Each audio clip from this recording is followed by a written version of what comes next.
Hello everyone. तो ready है ना आप? आज का वीडियो बहुत ही खास होने वाला है, तो हो सके तो पेपर पेन लेकर बैठिए। आपको कुछ बारीकियां अगर लिखनी हो। इसके पहले वीडियो में हमने देखा कि हम बोर्ड का पेपर किस तरह से सॉल्व करें कि पूरे मार्क्स ले पाए। इसके बाद हमने वीडियो में देखा कि कैसे एग्जामिनर किन बारीकियों का ध्यान रखता है और हमारा पेपर चेक करता है। और फिर आपने मुझसे डिमांड की कि पेपर कैसे सॉल्व करना है यह भी हमें बताएं। तो आज मैं महाराष्ट्र स्टेट बोर्ड का हिंदी का पेपर लेकर आई हूँ, जिससे मैं आपको बताऊंगी। ये देखिए, एग्जामिनर को भी कुछ रूल्स दिए जाते हैं क्वेश्चन पेपर आंसर शीट के साथ, जिसके द्वारा वो पेपर चेक करता है। तो चलिए, पेपर सॉल्व करना स्टार्ट करने के पहले हम देखेंगे मार्किंग स्कीम। पूरे पेपर को 5 भागों में डिवाइड कर दिया गया है। जैसे 5 क्वेश्चन। फर्स्ट सेक्शन दिया गया है गद्य विभाग। गद्य विभाग में 3 भागों में बांटा गया है, अ, आ, ई। इस प्रकार 20 मार्क को बांटा गया है। 8 मार्क, 8 मार्क और 4 मार्क। इस तरह हो जाता है गद्य विभाग 20 मार्क का। सेकंड क्वेश्चन है पद्य विभाग। पद्य विभाग को बांटा गया है 2 भाग में, अ और आ। 6 मार्क के 2 क्वेश्चन, यानी हो गए 12 मार्क। इसी प्रकार पूरक पठन को बांटा गया है 2 भाग में, अ, आ, और ये हो गया 4 मार्क, 8 मार्क। इस प्रकार हमारे 80 में से 40 मार्क यहाँ हमारे आते हैं। पहला क्वेश्चन 20, दूसरा 12 और तीसरा 8। इस प्रकार हमारे टोटल हो गए 40 मार्क। इसके बाद आता है व्याकरण सेक्शन, जो है एक करके टोटल 14 मार्क का। इसके बाद है रचना विभाग, राइटिंग स्किल का सेक्शन, जो है पूरा 26 मार्क का। तो इस प्रकार व्याकरण और राइटिंग स्किल मिलाकर हो जाते हैं 40 मार्क। इस प्रकार 40 करके 80 मार्क का हमारा ये पेपर टोटल हो जाता है। तो चलिए हम देखते हैं पहले पेपर। तो पहला ही क्वेश्चन ये हमारा है गद्य विभाग। पास से आप देख सकते हैं पैराग्राफ वाइज क्वेश्चन आते हैं और इसे सॉल्व करना पड़ता है। इस तरह गाइस आपको डायग्राम दिया होगा, तो आपको पूरी कोशिश करनी है कि डायग्राम में ही सॉल्व करना है। और पूरा टाइम आपका बचता है इतना कि आप डायग्राम बना सके। सपोज पहला क्वेश्चन है विशेषताएं लिखिए। वहां पर नाम लिख दिया है अंजुना बीच और बेनेलियम बीच, और उसके अंदर 2 ऑप्शन दे दिए गए हैं, 2 जगह छोड़ दी गई है। वहां से आपको ढूंढ के आंसर लिखना है। सेकंड क्वेश्चन दिया गया है 1 या 2 शब्दों में उत्तर लिखिए। तो आपको ये नहीं करना है कि वो 1 या 2 शब्द ही उतार कर लिख लिए। आपको ये पूरी लाइन लिखनी है और उसके आगे वो आंसर फिलअप करना है। उसके बाद लिखा गया है निम्नलिखित शब्दों के विलोम शब्द ढूंढकर लिखिए। ये आपको पैराग्राफ से ही ढूंढने हैं। जैसा बदसूरत, तो पैराग्राफ में आंसर है इसका खूबसूरत। तो आपको डायरेक्ट खूबसूरत नहीं लिखना है, आपको बदसूरत, अपोजिट का सिंबल, देन खूबसूरत। पूरा आपको अगर मार्क चाहिए 1 मार्क 2 मार्क जहाँ है, तो आपको इस तरीके से सॉल्व करना होगा। आलस नहीं दिखाना है कि मैं थोड़ा सा ही लिख दूंगी। ना पसंद बोलिए, अपोजिट क्या है? पसंद। जी हाँ। इसी प्रकार लिखा है निम्नलिखित शब्दों के पर्यायवाची शब्द लिखिए। पर्यायवाची, एक शब्द के अनेक अर्थ। तो कम से कम आपको 2 लिखना है, ज्यादा आता है तो आप और लिख सकते हैं 3। आनंद, इसका आंसर हम लिखेंगे खुशी, उल्लास। कमजोर, इस प्रकार से आपको दिया हुआ है जिसके आंसर आपको लिखना है। अब आता है यहाँ का मेन क्वेश्चन, अपने द्वारा किए गए पर्यटन का एक अनुभव 25 से 30 शब्दों में लिखिए। तो यहाँ हमको शब्द नहीं गिनना है, हमको यहाँ पर लिखना है। अगर 2 मार्क का है, 2 मार्क पूरे चाहिए, तो हाफ पेज क्रॉस करके आंसर लिखिए। मतलब हाफ पेज जाए, उसे थोड़ा सा 1-2 लाइन ज्यादा लिख दीजिए। यहाँ आपका पहला क्वेश्चन खत्म होता है। और यहाँ बिल्कुल आपको पैराग्राफ नहीं छापना है, यहाँ आपका क्रिएटिविटी स्टार्ट हो रही है। ये आपको अपने दिमाग से लिखना है। सबके आंसर अलग होंगे, इसको छापना नहीं है कि भाई तूने क्या लिखा या तूने क्या लिखा। 2 मार्क पूरे का पूरे आप यहाँ पा सकते हैं, लेकिन वही है, साफ साफ लिखे, सुंदर लिखे और आधा पेज से आगे निकल जाए। ठीक है, आधा पेज अगर पूरा लिखते हैं साफ साफ, आपके 2 मार्क्स कहीं नहीं गए। ठीक है, तो इस प्रकार हमारा पहला क्वेश्चन सॉल्व होता है। इसके बाद आप जगह बच रही है तो बिल्कुल इसको क्रॉस करिए या छोड़ दीजिए। सेकंड के लिए चलते हैं नए पेज पे। अब हम चलते हैं फर्स्ट के क्वेश्चन आ की तरफ। यहाँ पर एक पैराग्राफ दिया है गाइस, और यहाँ पर क्वेश्चन दिया है संपत्ति के मुख्य साधन क्या है। दूसरा, मनुष्य की मुख्य प्राथमिक आवश्यकताएं क्या है। तो वहां का आंसर है अन्न, वस्त्र। तो यही आपको जिस तरह डायग्राम दिया है उसके अंदर ही आपको इसको फिलअप कर देना है। सादा सादा भी आप लिख सकते हैं, लेकिन अगर ये लिखेंगे तो ये इम्प्रेसिव तरीका होता है। बस डायग्राम सेम वो नहीं निकलता तो आप कुछ भी करिए, या पर से राउंड मार दीजिए, सर्कल कर दीजिए, काफी चीजें आपके पास करने के लिए।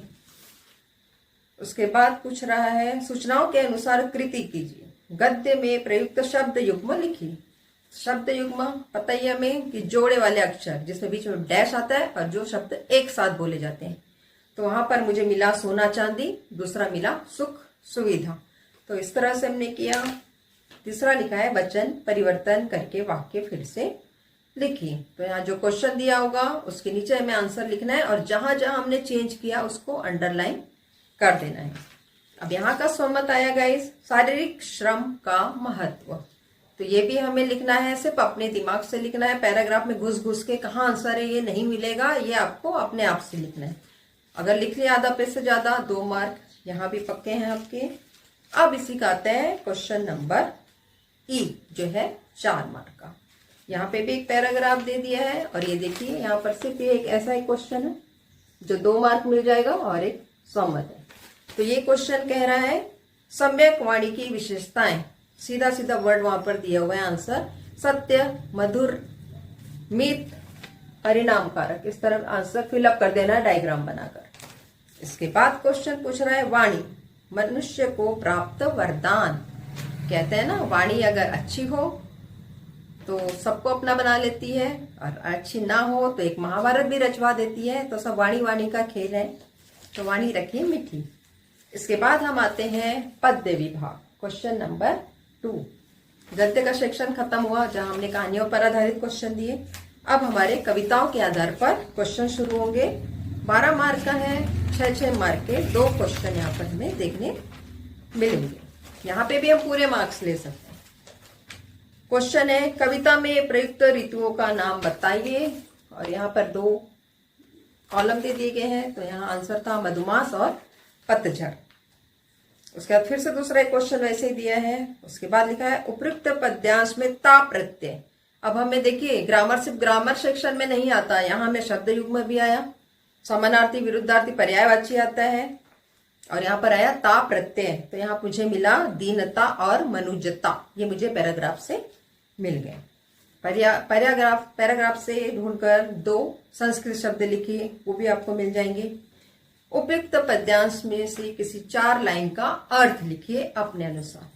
तो ये है यहाँ का स्वमत। कविता में आपको इस प्रकार से स्वमत आएगा कि 4 पंक्तियों का अर्थ लिखिए। अब ये अर्थ ऐसे नहीं होंगे कि सिर्फ वहीं से ढूंढ के लिख दूं। अगर आपको उस कवि की भी कुछ जानकारी है, उनकी 1-2 लेखनी के भी नाम आपको पता है, तो वो सब आप यहाँ डालकर अपनी क्रिएटिविटी दिखा सकते हैं, इम्प्रेसिव दिखाने के लिए, और उसको भी अंडरलाइन कर सकते हैं।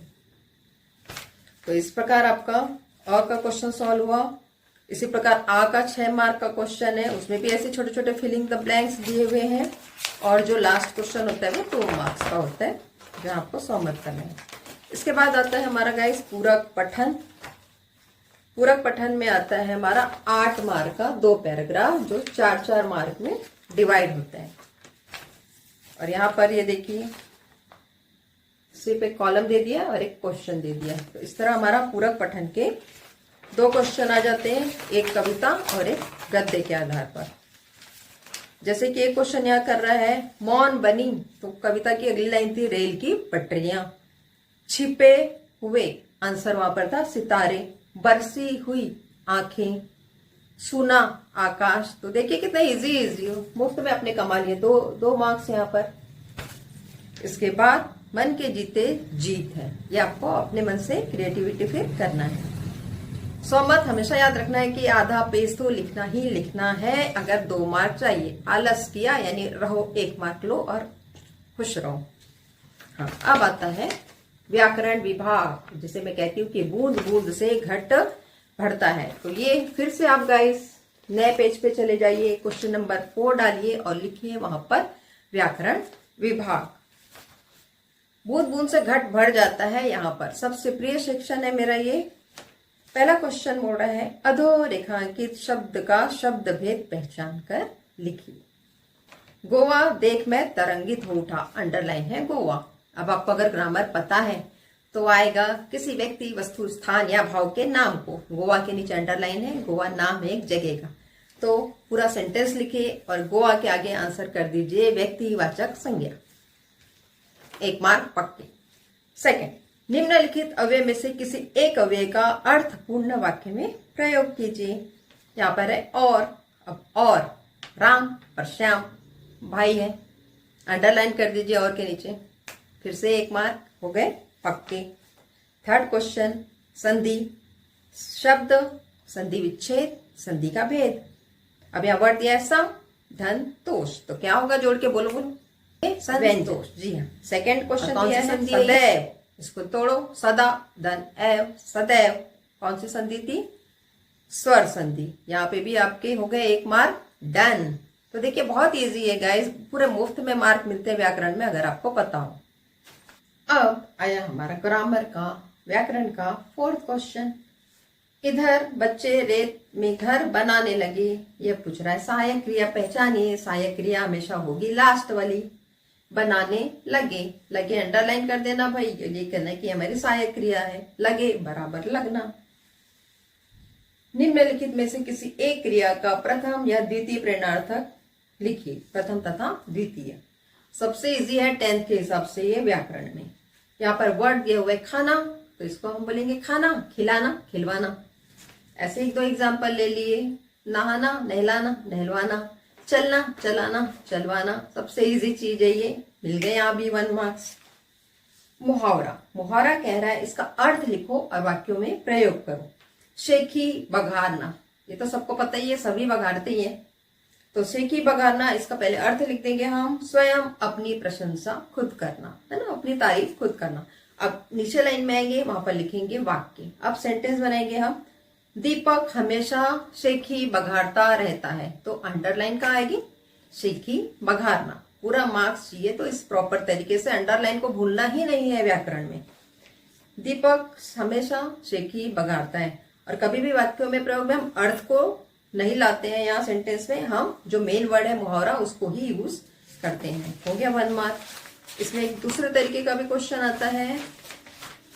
यहाँ पर लिखा है गीता के गाने की सभी श्रोताओं ने प्रशंसा की। गीता के गाने की, अब यहाँ पर ऑप्शन दिया है कि 2 में से एक चीज आप फिलअप करो। एक है दांत देना और दूसरा है कांप उठना। तो क्या मैं ऐसा कह पाऊंगी गीता के गाने की सभी ने कांप उठे? नहीं ना। हाँ, तो यहाँ पर आएगा गीता के गाने की सभी श्रोताओं ने दाद दी। वो वर्ड हटकर यहाँ पर हम दाद दी वर्ड यूज करेंगे और पूरी लाइन लिखेंगे, अंडरलाइन करेंगे दाद दी के। अब ऐसा दाद देना वर्ड था वहां, तो ऐसा नहीं कि दाद देना, सेंटेंस में जुड़ना चाहिए कि सभी ने दाद दी। अगला क्वेश्चन है कितने दिनों की छुट्टियां हैं? यहाँ पर आपको कारक पहचानना है। तो यहाँ पर कारक है कितने दिनों की छुट्टियां है। और दूसरा क्वेश्चन है आवाज ने मेरा ध्यान बटा दिया। तो समझो आवाज ने मेरा ध्यान बटा दिया में ने है कर्ता कारक और कारक चिन्ह था ने और कर्ता कारक, इसका भेद था। नेक्स्ट क्वेश्चन यहाँ भाई काल परिवर्तन। बहुत से लोग अपनी आजीविका शरीर श्रम से चलाते हैं। परिवर्तित करना है अपूर्ण भूतकाल में। यहाँ पर क्वेश्चन आता है गाइस, या तो परिवर्तन कीजिए या तो पहचानिए। हमें पूछ रहा है परिवर्तन कीजिए। बहुत से लोग अपनी आजीविका शरीर श्रम से चलाते हैं। अपूर्ण भूतकाल कन्वर्ट कर रहे हैं हम। बहुत से लोग अपनी आजीविका शरीर श्रम से चला रहे थे। रहे आता है अपूर्ण में और भूतकाल है इसलिए थे। और जो हमने करेक्शन किया है compulsory must important. Second question है वे बाजार से नई पुस्तक खरीदते हैं। इसको करना है भविष्य काल में। वे बाजार से नई पुस्तक खरीदेंगे और अंडरलाइन आएगा खरीदेंगे। इसी प्रकार फिर वाक्य के क्वेश्चन है और सब हमें सेम तरीके से फॉलो करना है कि सफाई से लिखना है, डबल लाइन में आंसर लिखना है उसका उसको सॉल्व करना है, अंडरलाइन लगानी है और चिन्हों का विशेष ध्यान रखना है। अगला क्वेश्चन कह रहा है कि वाक्य को शुद्ध करके फिर से लिखिए। मैं मेरे देश को प्रेम करता हूं। यहाँ पर करेक्शन आएगा, मैं अपने देश से प्रेम करता हूं। ओ नहीं आएगा, क्योंकि हम जैसा बोलते हैं बिल्कुल वैसे ही लिख देते हैं। तो यहाँ पर आपको समझना होगा कि मेरे, तो आपको समझ में आ जाएगा कि मैं अपने देश को ही लिखोगे आप। हाँ, तो इसको आपको सुधारना है कि मैं अपने देश को नहीं, मैं अपने देश से प्रेम करता हूं। तो इस प्रकार आपको बारीक बारीक चीजों का ध्यान रखना पड़ता है। जैसे अक्सर पूछ लेता है वह आटा पिसाने जा रहा है, तो उसको हमको करना पड़ता है कि भाई वो गेहूं पिसाने जा रहा है।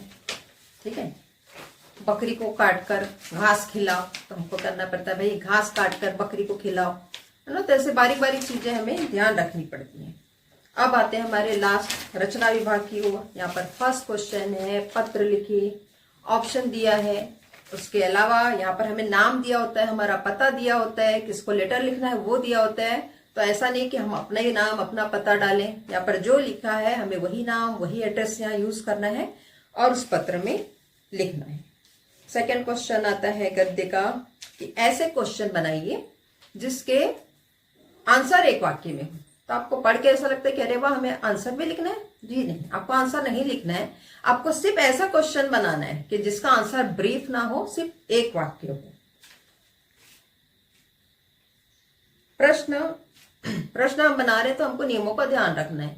जैसे एक वाक्य का क्वेश्चन बना रहे हैं हम, है ना। जैसे आपने पूछ लिया अरे तुम कहाँ जा रहे हो, तो तुम कहाँ जा रहे हो का आंसर ये होगा अरे मैं मार्केट जा रहा हूँ या मैं स्कूल जा रहा हूँ। ठीक है, इसके बाद ध्यान क्या रखना है, स्पेशल क्वेश्चन मार्क लगाना है। अगर आप वहां पूर्ण विराम या छोड़ देंगे तो आधे नंबर तो ऐसे ही कट क्वेश्चन बनाना है, क्वेश्चन मार्क कंपल्सरी। और दूसरा, ये पैराग्राफ के क्वेश्चन उठा के नहीं लिखना है कि शब्द युग्म लिखो, अपोजिट प्रश्न बनाओ। हमें क्वेश्चन पूछने वाले और जिसके आंसर हम देंगे वैसे क्वेश्चन बनाना है। तो ये भी हमें ध्यान रखना है। अब हमने क्वेश्चन भी बना लिए, क्वेश्चन मार्क भी दे दिया और एक ही लाइन का क्वेश्चन है, आंसर नहीं लिखना है। 4 क्वेश्चन कहा है पर जरूरी नहीं है, आपको अगर नहीं खुद पे भरोसा तो आप 5 क्वेश्चन वहां पर लिख सकते हैं। इसके बाद फिर से क्वेश्चन आया हमारा, वृत्तांत लिखिए, अथवा है ऑप्शन, कहानी लिखिए। मुद्दे दे दिए गए हैं, कहानी लिखिए। एक पेज में काफी है गाइस, पत्र भी एक ही पेज काफी होता है। छोटी छोटी बातों को ध्यान में रखा जाता है पत्र, और उसी आधार पर आपको नंबर दिए जाते हैं। तो आप उसका फॉर्मेट जरूर देखिए कि इस तरह से हमें पत्र लिखना है। किस किस चीजों पर हमें जो मार्क दिए जा रहे हैं उसका फॉर्मेट देखें और पत्र लिखिए। कहानी है, कहानी पे एक पेज बहुत ज्यादा काफी है, इसके आगे बढ़ने की आवश्यकता ही नहीं है। अब अगर कहानी बोल रहे हैं तो कहानी का एक टाइटल चाहता है आपसे, तो कहानी का टाइटल आपका लास्ट में ना लिखे कि ये कहानी का टाइटल था। जब हम पाठ खोलते हैं तो सबसे ऊपर हमें दिखता है ना कि हमें ये लेसन पढ़नी है, हमें ये पोएम पढ़नी है। तो इसी प्रकार हमें कहानी का नाम बिल्कुल यहाँ टाइटल देना है। पूरा कहानी हमने स्टोरी लिख दिया मुद्दे के आधार पर, और लास्ट में हमें वो लिखनी है सीख। ये 3 चीजें तो आपको याद रखना ही है कहानी में, टाइटल, स्टोरी, 1-2 पैराग्राफ में 1 पेज भरना ही है, और लास्ट में लिखना है जो कि टाइटल से मिलता जुलता होता है सीख हमारा। इस कहानी से हमें ये सीख मिलती है। इसके बाद आ रहा है हमारा विज्ञापन। जितनी क्रिएटिविटी करनी है आपको, जैसे छाता का विज्ञापन है, मोमबत्ती का विज्ञापन है, घर बेचने का विज्ञापन है, स्कूल में किसी चीज की आवश्यकता है, तब वो डायग्राम बना सकते हैं, स्केचिंग कर सकते हैं। वो जो आपको नीली काली पेन यूज करने के लिए वो यूज कर सकते हैं, पेंसिल से स्केच करिए और डायग्राम को बहुत अट्रैक्टिव आप बना सकते हैं। जितना अच्छा लगेगा उतने अच्छे मार्क आप। और बारीकियों का ध्यान रखिए कि उसमें क्या क्या चीजें हैं। कुछ बेच रहे हैं तो एड्रेस डालिए, अपना फोन नंबर डालिए, कहाँ पर है आपकी अगर शॉप, कुछ बेच रहे हैं तो कहाँ पर वो शॉप है, उसको अच्छा सा ऑफर दीजिए, कुछ डिस्काउंट दीजिए। जैसा आपको कॉम्प्लेट आता है घर में ये सेल लगी है, तो वो सब चीजों का हमें यहाँ पर ध्यान रखना है। उसके बाद है निबंध। निबंध जिसके हम पहले ही टेंशन लेते रहते हैं कि स्टार्टिंग में लिख लूं, जरूरत नहीं है, बिल्कुल लास्ट में लिखिए। और यहाँ पर आपको कितने भी शब्द कहें, 80 या 100 शब्द, बिल्कुल इनके बहकावे में मत आइए। आपका 80 और 100 शब्द इधर ही खत्म हो जाता है, तो आप इन बहकावे पे ना आए। 2 पेज तो क्रॉस करना ही है आपको निबंध के लिए। 2.5 पेज 3 पेज कम से कम आप निबंध लिखिए, पैराग्राफ वाइज लिखिए। अगर उसमें मुहावरे, लोकोक्तियां, जो भी आप चीजें डाल सकते हैं गाइस, बिल्कुल आंखें बंद करके डाल दीजिए। जितना अट्रैक्टिव पैराग्राफ वाइज, जितना सुंदर साइड हेडिंग के साथ आप एक निबंध तैयार करेंगे, आपको उतने ही अच्छे मार्क मिलेंगे। अब बता दूं गाइस, फर्स्ट क्वेश्चन गद्य विभाग जो आपका था 20 मार्क का, पूरे मार्क आप वहां पर ले सकते हैं, ज्यादा से ज्यादा आधा एक मार्क कटेगा। सेकेंड क्वेश्चन में आइए, पद्य विभाग 12 मार्क, पूरे मार्क ले सकते हैं, यहाँ भी ज्यादा आधा से एक कटवा लीजिए। थर्ड 8 मार्क, यहाँ भी आप पूरे मार्क ले सकते हैं, अगर सिर्फ स्वमत पे आपको ध्यान देना है और वो 1 हाफ मार्क वाले आपको पूरे लेना है, तो ये 40 मार्क आप पूरे ले लेते हैं। उसके बाद ग्रामर सेक्शन 14 मार्क, तो यहाँ पर भी आपको वो 40 मार्क पूरे, कोई कटौती नहीं होगी। अगर आपने अंडरलाइन डाली है, बराबर आंसर सही लिखा हुआ है, शॉर्ट में नहीं लिख दिया है कि अपोजिट नहीं लिखता, डायरेक्ट आंसर लिख देता हूं, तो सारी चीजें आप करिए। 14 मार्क्स यहाँ भी हो गए पक्के। पत्र लिखिए, पूरा फॉर्मेट के साथ लिखिए कि किन किन चीजों को, किन बारीकियों को ध्यान रखना है। हाफ मार्क, 1 मार्क ही कटवाइए। राइटिंग स्किल है गाइस, यहाँ आपके मार्क कटने ही कटने हैं, क्योंकि ऊपर से भी एग्जामिनर पे प्रेशर होता है, उनको भी रूल्स मिलता है कि मार्क कटने हैं कहीं लैंग्वेज में। और लास्ट निबंध भी आप सोचेंगे कि सिर्फ 100 शब्द ही तो है, जो बिल्कुल मत उनके भरोसे पे आइएगा। 2.5 से 3 पेज आप निबंध लिखिए, अपने मार्क्स सिक्योर कीजिए ना। जितने भी मार्क का वो आपको निबंध दे रहा है, सपोज यहाँ 7 मार्क का है, तो कम से कम 5 मार्क तो आपको देगा ही, ऐसे आपको लिखना है। तो तब आपको 2.5-3 पेज आपको पूरा लिखकर आना ही था। तो इस तरह गाइस हमें बोर्ड के पेपर सॉल्व करने हैं, पूरे मार्क लेने की कोशिश करना है। और लैंग्वेज में अगर आपके 80 मार्क है तो आप कोशिश करिएगा कि आपके 70-75 मार्क तो कहीं ना जाए, आराम से मिल जाते हैं, आराम से। अगर आप मेरे बताए तरीके को फॉलो करेंगे तो आपको अरबी से प्रैक्टिस करेंगे, जो भी बताया है, एक पेन यूज करो, हैंड राइटिंग सुधारो, गंदगी से ना लिखो, हाईलाइट मत करो कि मैंने रॉन्ग कर दिया है ना। इन सब चीजों को अगर आप ध्यान रखते हुए जाएंगे, सेम डिस्टेंस पे लिखते हुए जाएंगे, और सारी बारीकियों का ध्यान रखेंगे कि कैसे 1 मार्क का है तो 1 लाइन ही आंसर है, 1 वाक्य का, फिलिंग द ब्लैंक्स है तो पूरा ही लिखना है। राइटिंग स्किल पे किस तरह से लिखना है, क्या चीज कम लिखनी है, क्या हमें ज्यादा लिखना है, कहाँ हमें कितना टाइम देना है, टाइम मैनेजमेंट का ध्यान रखना है, कहाँ बेमतलब की गंदगी नहीं करनी है, कहाँ हमें एग्जामिनर को उकसाना नहीं है, उनको धमकी देकर, पैसे देकर या जो भी। तो इन सब चीजों का, बातों का आप ध्यान रखेंगे, तब जाकर गाइस आप 75 मार्क के कम से कम हकदार तो है ही लैंग्वेज में, 80 आउट ऑफ। तो ठीक है, उम्मीद है आपको ये वीडियो लंबा हो गया पर पसंद आएगा, क्योंकि मैंने बारीकियां बताने की आपको पूरी कोशिश की है। तो फिर से मिलते हैं हम नेक्स्ट वीडियो में। मुझे कमेंट्स करके जरूर बताइएगा आपको कैसा लगा, और जो ना समझे आप उससे फिर से पूछ सकते हैं, उस चीज पर मैं फिर से डिटेल में वीडियो बनाऊंगी। तो मिलते हैं नेक्स्ट वीडियो।